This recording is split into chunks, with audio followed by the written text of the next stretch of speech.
코로나19. 밀레니얼은 안전한가? 타임. 코로나19가 밀레니얼 세대에 얼마나 영향을 미치나?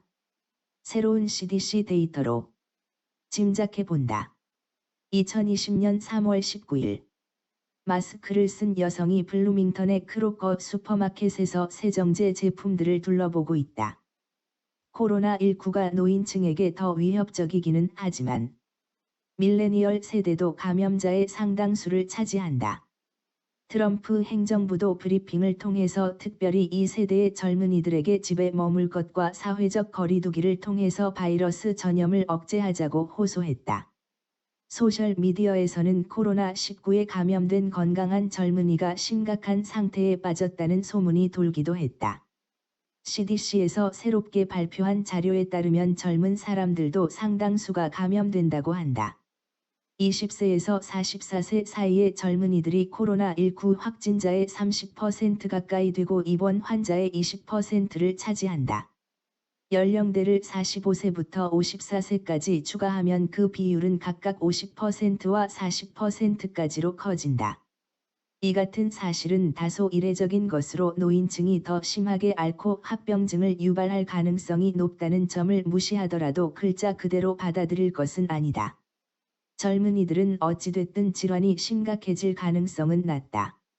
절대 다수가 조금 앓는데 그친다라고 MC12 이사인 조지 아넷이 닥터는 말한다.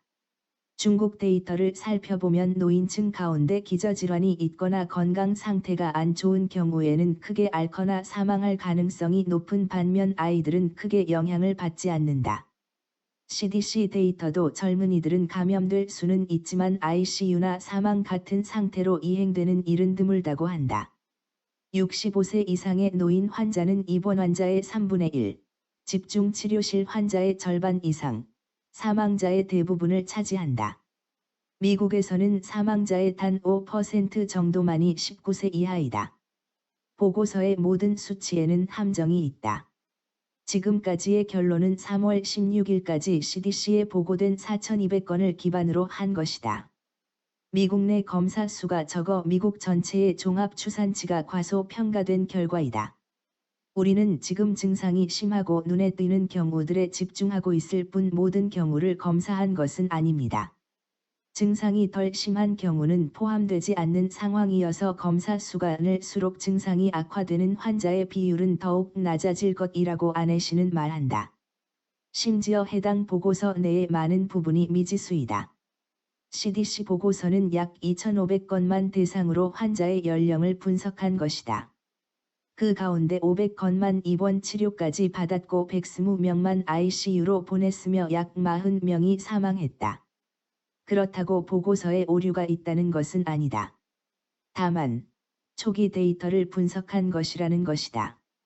모든 감염병의 대유행 사태에서 알 수 있듯이 수치는 끊임없이 변한다. 상황을 조기에 정확히 판단하는 것이 무엇보다 중요하지만, 초기 판단은 상황 전개에 따라 달라질 가능성도 매우 높다. 노인층이 가장 주목해야 할 연령대이기는 하지만, 모든 연령대가 위험에 처해 있는 게 사실이다. 우리 사회 전부가 정신을 바짝 차리고 대응해야 합니다. 당분간 삶과 죽음의 문제가 평시와는 다른 모습으로 우리에게 다가올 것입니다. 어떻게든 이런 죽음의 파도를 멈추게 하는 것이 중요합니다라고 아넷이는 강조한다. 이상입니다. 코로나 바이러스와 연령대별 치명률 사이의 관계를 분석하는 기사입니다. 젊은 사람들은 안전한가 묻는 것입니다.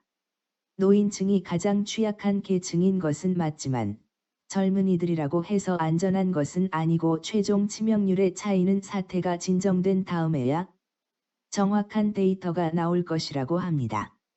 감사합니다.